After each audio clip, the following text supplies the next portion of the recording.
प्यारा मुसलमान पैरो एक मर्तबा मुझे प्यारे महबूब पाक फरमायो, अरे मुझा प्यारा गुलामो केरा अवा में जेको इन गुस्ताखे रसूल जो सिर कलम करे उनजे जन्नत जो ज़ामिन मां मोहम्मद करीम आया। सुभान अल्लाह। नबी साईं जो करो साहबी हजरत मोहम्मद मुस्लिम नबी पाक के अर्ज की मुझा प्यारा महबूबा मां तो वञा पर साईं मूंखे इजाजत ॾियो मां थोरो कूड़ ॻाल्हाईंदुसि। मां उते अवां जी थोरी घणी मुखालफत कंदुसि। नबी पाक फरमायो तोखे इजाजत आ। मोहम्मद मुस्लिम आयो काब बिन अशरफ जो दरवाजो ठुकाई। काब चयो केर चे मोहम्मद मुस्लिम काब आयो छो आयो जी यार असां गलती थी वया कलमो त असां पढ़ी छॾियो आ।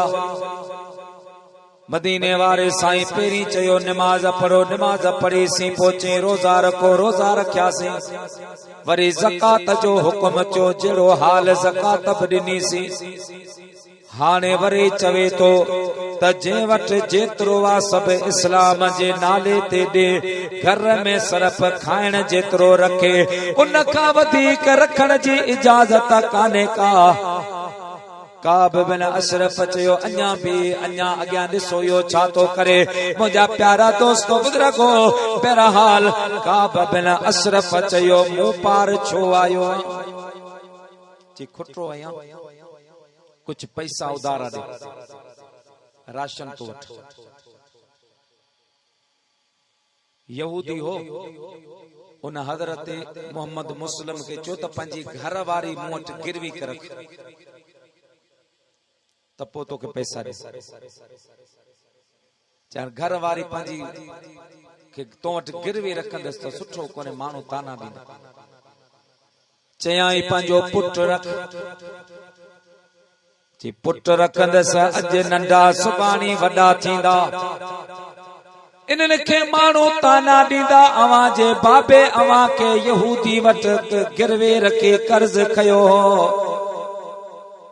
चयाई पोइ छा तो मूं वटि रखे ज़मानत कहिड़ी तो ॾी। मोहम्मद बिन मुस्लिम चयो त मूं वटि हिकिड़ी नायाब क़िस्म जी तलवार वजे रखी त मां खणी अचां चई वञ खणी अच। मुंहिंजा प्यारा दोस्तो बुज़ुर्गो हे तलवार खणी आयो आ। ॿिया सहाबी खे बि वठी आयो दरवाजो ठुकाई आ। दरवाजो ठुकियो काब बिन अशरफ जी घर वारी वॾी चालाक माई वे तंहिं चयो ॿार मतां निकिरी इन माण्हूअ मूंखे रत जी बू थी अचे। इन माण्हूअ मां मूंखे खून जी बू थी अचे मतां निकिरी। जी न मोहम्मद मुस्लिम आयो पैसा उधारा वठण जे निकतो तलवार मोहम्मद मुस्लिम खणियो बीठो आ। हो जो निकतो खुशबू निकती ॿिया साहबी के वठी आयो हो। चाहूं तो के इशारो कंदसि तलवार हलाइण में देर न कर। प्यारा मुसलमान बाहिरो काब बिन अशरफ निकतो चयई हीअं सूंघे करे चई यार काब केड़ी खुशबू लगाईंदो आ केड़ो तेल लगाईंदो आ चई मथे में मां मुश्क लगाईंदो आहियां। मथो हेठ कर मां ॾिसां हुन काब बिन अशरफ जो मथो ईअं हेठ कयो वा। मदीने वारे मीर जे गुलाम उनखे वारनि मां पकड़े वरितो आ। वारन मां जो पकड़िया साथीअ खे इशारो कई सर कलम कर। ओ मुंहिंजा प्यारा मुसलमान भाइरो उन सर खे हीअं जो वारन मां झले करे मोहम्मद मुस्लिम मुंहिंजे महबूब पाक जे बारगाह में खणी आयो। अर्ज़ कई या रसूल अल्लाह या हबीब अल्लाह अवां जे दुश्मन खे मां जहन्नम में पहुंचाए आयो आहियां। खुदा जो कसम मुझे मुस्तफा जी इज्जत ऐं नामूस जे लाइ जेको उथी करे खड़ो थींदो आहे न, मुझे रब पाक जो उन जे मथां हथ हूंदो आहे। हज़रत फ़ख्र सादा ताजदार गोलड़ा सैयद सखी साईं महर अली शाह गोलड़वी उम्र ते हा। मक्के पाक में एक नमाज पढ़ता लख नमाजन जो सवाब, मदीने पाक में एक नमाज पढ़ता 50,000 नमाजन जो सवाब। हाजी अब्दुल हकीम वारा पढ़ी आया न, सुभान अल्लाह। दिल चवंदी आ त इते जो बीठो हुजां पियो, नमाजूं पढ़ा पियो, महबूब जो दीदार कया। हजरत सखी महर अली हज करे मदीने पाक पोतो हिकड़ी नमाज पढ़ी, मुराकबे में वेठा हा। मौन फरमायो महर अली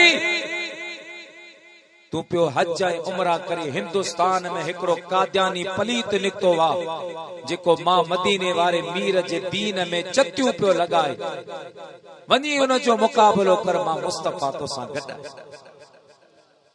हज़रत सैयद महर अली शाह आया, उन सां मुकाबलो कयो, मुनाज़रा हलिया, मुबाहिला हलिया, मुकाबला हलिया। प्यारा मुसलमान भाइरो, बिला आखिर हज़रत महर अली शाह गोलड़वी जे साम्हूं वो कादियानी कंजर कोन आयो, पर चयाई हिक कबर ते वञी असीं भी बियूं था, महर अली शाह भी उते अचे, असीं भी दुआ घुरऊं, महर अली भी दुआ घुरे। पो जेको हक़ ते हूंदो उन जी दुआ सां कबर वारो ज़िंदो थी ॿार ईंदो। हज़रत सखे महर अली फरमायो मूंखे क़बूल आहे, पर इहो पलीत उन ते कोन बीठो। वरी चयाई त हलो था जबल वॾे ते, उतां झंप था लॻायूं। चूतियो हो न, नबी कोन हो। नबी हो जा तो सोता ता शर्त रखे, ये चूतियो हो। उन जा ॿ खीसा हूंदा हुआ, हिकिड़े में कूड़ विझंदो हो, ॿिए में खड़ा विझंदो। पोइ चवंदो त कॾहिं कॾहिं भुलिजी वेंदोसि, पोइ उहा खड़ा ऐं कूड़ समझी करे खाई छॾींदो होसि, ऐं कूड़ सां वरी इस्तंजा करे छॾींदो।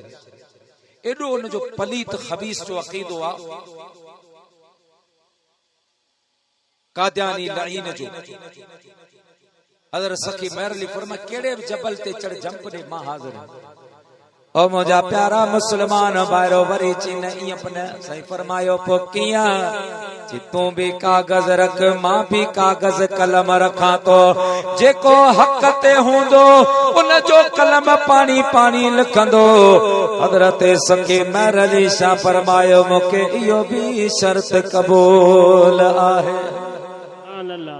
प्यारा मुसलमान भाइरो, कागज रखिया विया, कलम रखिया वया। हज़रत महर अली बीठो वा, कादियानी उते बीठा हा।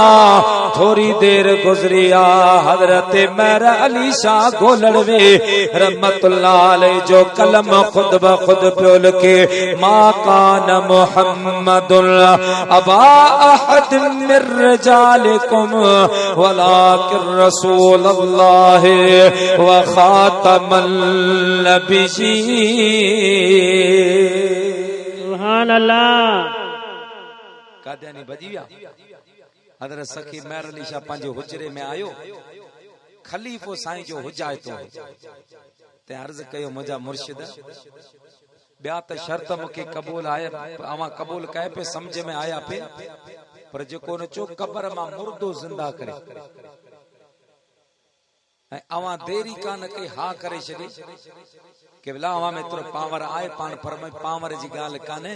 मूंखे जॾहिं मदीने पाक मां मुंहिंजे महबूब मुहम्मद करीम रवानो कयो हो न, तॾहिं मुंहिंजे मुस्तफा फरमायो महर अली फिक्र न कर, जेको भी शइ तोखां घुरनि इशारो करण तुंहिंजो कम आहे, तुंहिंजी उन करामत खे रब खां पूरो कराइण मां मुहम्मद करीम जो कम। सुभान अल्लाह। उहो ख़त्म नबूवत जो मामलो आहे। अज वडी साज, अजकल वडी साजिश भी हले उरूज ते अकीदे खत्म नबूवत जे मथा हमले करण जे ला पूरी दुनिया उठी पई आ। यहूदी मुझा दोस्तों बुजुर्गो अरबे रुपया इन जे मथा हुननि लगाया पर उन्हनि खे ख़बर काने का त गुलामाने मोहम्मद जान देने से नहीं डरते, ये सर कट जाए या रह जाए कुछ परवाह नहीं करते। नारे तकबीर, नारे रिसाला, नारे रिसाला, ताजदारे खत्म नबूवत, ताजदारे खत्म नबूवत, मनसब नबियन, मनसब नबियन, लब्बैक लब्बैक लब्बैक या रसूल अल्लाह, लब्बैक लब्बैक लब्बैक या रसूल अल्लाह। ताजदारे खत्म नबूवत जिंदाबाद जिंदाबाद जिंदाबाद। असांजी सिंध में हिकिड़ो शहर आहे करोंडी शरीफ, पक्का चांग जे पासे। उन करोंडी शहर जे मुज़ाफ़ात में हिकु फ़कीर रहंदो आहे, जे फ़कीर जो नालो हाजी माणिक शर्रा। उठ चारींदो आहे, बड़ी कंदो आहे, ज़मीन कंदो आहे, कॾहिं नमाज पढ़ंदो हो, कॾहिं नमाज को न पढ़ंदो हो। उन जो जेको सेठ हो, जमींदार हो, जेको फार्मर हो, सो मुंहिंजा दोस्त बुज़ुर्ग हो अब्दुल हक कादियानी हो। कादियानी हो यो गरीब उन वट मजदूरी पियो करे, उन वट मेहनत पियो करे।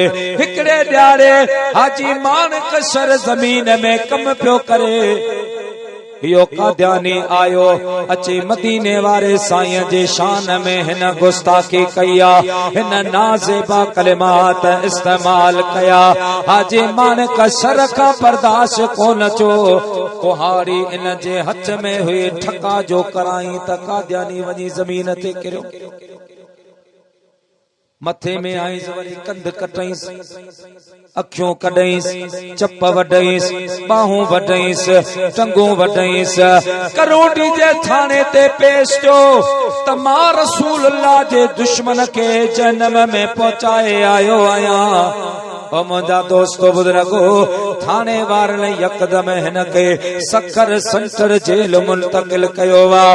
उन ज़माने में सखर सेंटर जेल जो जेको सुप्रीडेंट हो, उहो हिकु सैयद ज़ादो हो। उन सैयद ज़ादे जे घर वारीअ खे, सैयद ज़ादीअ खे रात जो ख्वाब में मुझे मदीने वारे मीर पंहिंजो दीदार कराए। मुझे हबीब फरमायो, अम्मा सखर जेल में मां मोहम्मद करीम जो एक मेहमान आयला, पुट रोजाना मानी तू पचाए जा, पंहिंजे घर वारे के चइजा मुझे मेहमान के मानी खाराए। सुभान अल्लाह, सुभान। शहजादी सैयद ज़ादी जो घर वारो आयो।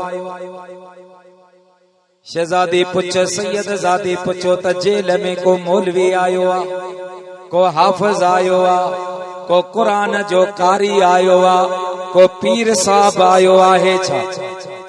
न कलो के तारीख में एक शर बरोच आयो आ, वडो खतरनाक कातला, सफाक किस्म जो मानो आ। हिकड़े पंजाबी के हुन मारियो आ, हुन जो बाहों कटैया, हुन जो टंगू कटैया, हुन जो अखियों कढैया, वडो जुल्म कया, हिया कया, हुआ कया। सैयद ज़ादो इया पियो चवे, उन शहजादी अॻियां वधी, उन जी घर वारे उन जे वात ते हथ रखियो वा त अॻियां न ॻाल्हा, ख़ामोशी कर। जेको जेल में वेंदो वा, कंहिंजी सिफारिश सरदार कंदो वा, कंहिंजी सिफारिश वॾेरो कंदो वा, कंहिंजी सिफारिश अमीर कंदो वा, कंहिंजी सिफारिश तक जो MP MNA कंदो वा। पर कल जेको फ़कीर तुंहिंजे जेल में आयो वा, उन जी सिफारिश जे लाइ रात नानो मोहम्मद करीम पंहिंजे घर आया। सुभान अल्लाह, सुभान अल्लाह। मुंहिंजा दोस्त पो उन हाजी मानक शर जी जॾहिं इहा ॻाल्हि ज़ाहिर थी पो उन वक़्त में सखर अदालत जो जेको जज हो सो बि जेल में उन जी ज़ियारत करण 1984 या 85 जो वाक़ियो। प्यारा मुसलमान भाइरो जज साहब वकीलन खे चयो यार ॻाल्हि ॿुधो, मूंखे मुनासिब नथो लॻे त हिन फ़क़ीर खे मां फांसी जो ऑर्डर जारी कयां। मुंहिंजी नौकरी वञे त भले वञे, पर पाकिस्तान जो कानून आ फॉर्मेलिटी पूरी करणी आ। अवां हाजी मानक खे समझायो त उहो इन क़त्ल जो इनकार करे त मूं क़त्ल कोन कयो आ। मौके वारदात जो को गवाह कोने, पो केस के अॻियां हलाए मां पानी खत्म कंदुसि। प्यारा दोस्तों बुजुर्गो वकील आया, हाजी मानक सर के चयायो हाजी साहब दुश्मन मरी वियो, जन्म जे हवाले थी वियो, हाणे तूं क़त्ल खां इनकार कजां फायदो इहो थींदो तूं बची वेंदे, तुंहिंजा नंढा बच्चा आहिनि, तुंहिंजी नौजवान घरवारी आ। हाजी मानक शर के समझाए वकील हलिया विया। मुंहिंजा दोस्तो बुजुर्गो जॾहिं कोर्ट में पेशी थी आ, जॾहिं केस हलियो वा, काद्यानिन जा माण्हू बि आया हा। जज साहब हाजी मानक खां सवाल कयो, हाजी मानक तो काद्यानीअ खे मारियो आ? चवण लॻो जज मूं सिर्फ़ मारियो न आहे, मां उन खे टुकड़ा टुकड़ा बि कयो आहे। सुभान अल्लाह। सिर्फ मारियो न आहे, उनखे टुकड़ा टुकड़ा कयो आ। बाहूं कचूं, टंगियूं कचूं, उन जूं मां अखियूं कचूं, अञा मूं वटि को आलो कोन हुयो, वरना उन पलीत खे मां बुची बुची बनाया हा। मुंहिंजा दोस्तो बुजुर्गो जज चयो हियो चरियो थी वियो आ, हिन जो दिमाग़ कम छॾे वियो आ। हाजी मानक सर चयो ओ जज साहब यार दिमाग़ त तॾहिं खां कम कयो जॾहिं खां मां जेल में आयो आहियां। ओ जज मां सॼी ज़िंदगी उठ चारिया, माल चारियो, ज़मीनो आबाद कयो, कॾहिं नमाज़ पढ़ी कॾहिं कान पढ़ी, कॾहिं रोज़ो रखियो कॾहिं कोन रखियो, पर अल्लाह पाक जो कसम आ जे ॾींहं खां रसूलुल्लाह जे उन दुश्मन खे मां क़त्ल करे सखर जेल में बंद थियो आहियां, अल्लाह जो कसम एड़ी रात खाली कान होंदी आ जे रात में मुखे मदीने वारे मीर जो दीदार न थींदो आहे। सुभान अल्लाह। नारे तकबीर, नारे रिसाला, नारे रिसाला। गुस्ताखे रसूल की एक ही सदा, सरतन से जुदा, सरतन से जुदा, ताजदारे खत्म नबूवत जिंदाबाद जिंदाबाद जिंदाबाद। नौजवानों यो मामलो सिंध में शुरू थी चुको। अवां ॿुधो हूंदो त चंद ॾींहं पहिरीं हिकिड़े बदबख्त उमर कोट जे गुस्ताखी कई, पोइ सिंध पुलिस जे जवाननि उनखे जहन्नम में पहुचायो। मां तव्हांखे हिकु ॻाल्हि अर्ज़ कयां त पुलिस जे जवाननि जो जेतिरियूं ख़त्म नबूअत जे लाइ क़ुर्बानियूं आहिनि, ओतिरियूं असां मुल्लनि जूं कोन। असां मौलवी नारा वॾा हणंदा आहियूं, तव्हां आशिक चवंदा आहियो गुलामी रसूल में मौत भी कबूल है, न हो जो इश्क मुस्तफा तो जिंदगी फजूल है। पर न असां मौलवी कॾहिं जिहाद ते निकितासीं, न असांजे नौजवान कॾहिं सुन्नत जी पाबंदी कई। ये पुलिस मलक मुमताज हुसैन कादरी केर हो? पुलिस वारो। हींअर ॿियो हिकिड़ो मलक ख़ालिद जेको गाज़ी ख़ालिद, उहो भी पुलिस वारो हो। हिन डीआईजी जावेद जसकानी मुंहिंजो बहितरीन असांजो दोस्त आहे ओडेरे लाल जो, उनखे मुअत्तल करे छॾियो। रबिउल अव्वल में प्रोग्राम थियो मुंहिंजो टंडे आदम में, ॻोठ जे पासे का गुज़र थियो। वियोस मिलियो से मु समझो आप सुरदा होंदो परेशान होंदो ज़ाहिरा हाने जो को चंद महीनन में इन जी प्रमोशन थियण वियो डीआईजी थियणो आईजी थियणो डीआईजी तो हो आईजी थियणो हो मुखे चे मौलवी साहब असल जेका नौकरिया कसम खणी चे असल जेका नौकरिया सा मुझे हाण शुरू जडे का उन पलीत के मु कत्ल करायो है पूरी दुनिया में मुते तनकीद थी मुझा दोस्त मुझा यार है हो सभई पर जेको मुके सुकून इत्मीनान मिलियो वा सो जिंदगी में कदे कोन मिलियो ए ये गाल करे हुन जे अखिन मा लुड़क भी किरी पिया मुके यकीन कामिल थी वियो तन के मदीने वाले मीर ज़ियारत कराई सुभान अल्लाह इनके महबूब दीदार करायो पो छा थियो वो बाबा जहन्नम रसीद थी हां उन का पुठा पूरी सिंध में सवन जे तादाद में गुस्ताख मैदान ते निकरी आई बल्कि हजारन जे तादाद में बड़ो हुकड़ो बदतमीज जो तूफान बपा थी पियो अज भी सिंध पुलिस उनते एक्शन कयो आज कराची में कोन जो धरणो हो एकड़ो गुस्ताखियो मबू जे शान में वरी जे गुस्ताखन जे खिलाफ का कार्रवाई थिए त मुझा दोस्तों बुजुर्गो उन जी हिमायत में कराची जेड़े शहर में नबी जे गुलामन जो शहर ए असाजा मानू चवन था तो यो गलत अमल उनके अदालत के हवाले कजे तो मुझा दोस्त उन जी खिदमत में यो अर्ज आहे त हिन वक्त भी पाकिस्तान जे मुख्तलिफ अदालत में 12,500 का वधी के गुस्ताखी जा केस पियल आहिन जो अज ताई के अदालत फैसलो न दिनो आहे जडे अदालत मा इंसाफ न मिलंदो तो गुलामाने मोहम्मद मैदान थी सुभान अल्लाह तो मुझा दोस्त पंजी अकीदे जी पंजे ईमान जी हिफाजत रख ए पंजो पान अंदर अकीदे खत्म नबुवत जी गैरत बेदार कर।